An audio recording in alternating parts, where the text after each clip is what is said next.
जैसे इंसिडेंट हुई, कुछ एंगल I1 बनाई, इसको जाना ऐसे चाहिए था, बट ये थोड़ा सा बेंड हो जाएगी, एंगल क्या बना लिया R1, फिर इसको जाना तो ऐसे चाहिए था, हाँ, लेकिन ऐसे करके निकल जाएगा ना, क्योंकि क्यों ऐसे निकलेगा, क्योंकि बाहर तुम्हारा रेयर है और अंदर डेंसर है, डेंसर से रेयर जाने में नॉर्मल दूर भाग जाता है ना। तो इसी को हम लोग बोलते हैं एंगल ऑफ इमरजेंट या फिर एंगल ऑफ,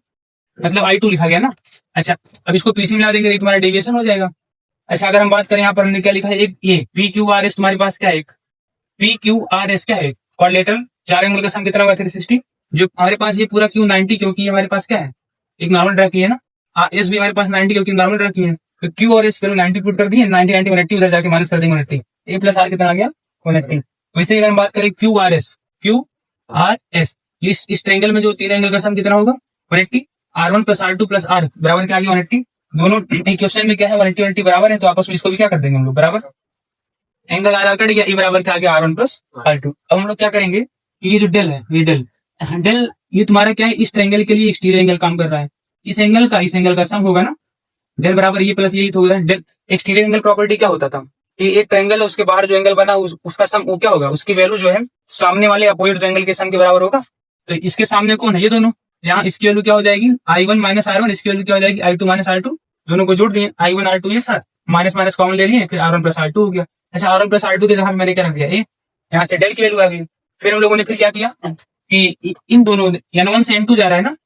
N1 से N2 जा रहा है राइट, तो N1 से जब N2 गया तो हम लोगों ने क्या लगा दिया, स्नेल्स लॉ। स्नेल्स लॉ क्या होता है, यहाँ पर N1 मतलब जिसपे एंगल ऑफ इंसिडेंस बना, N1 sin I1 बराबर N2 sin R1,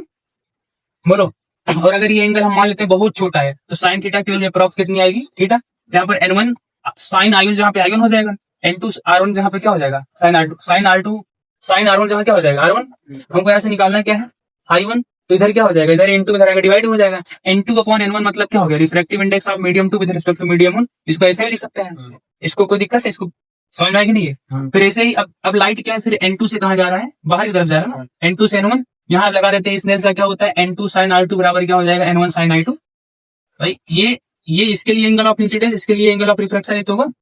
इंसिडेंट हुआ ये तो हुआ ना, यहाँ पर क्या हो जाएगा N2 sin R2 बराबर है N1 क्योंकि बाहर N1 है, N1 sin I2 ये तो होगा।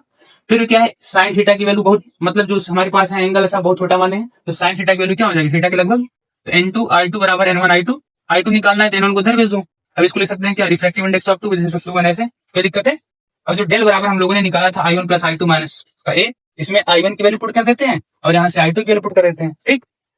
समझ रहे हो ना। अच्छा, अब I1 के जगह पे मैंने इसको रख दिया, I2 के जगह मैंने इसको रख दिया। अब देखो यहाँ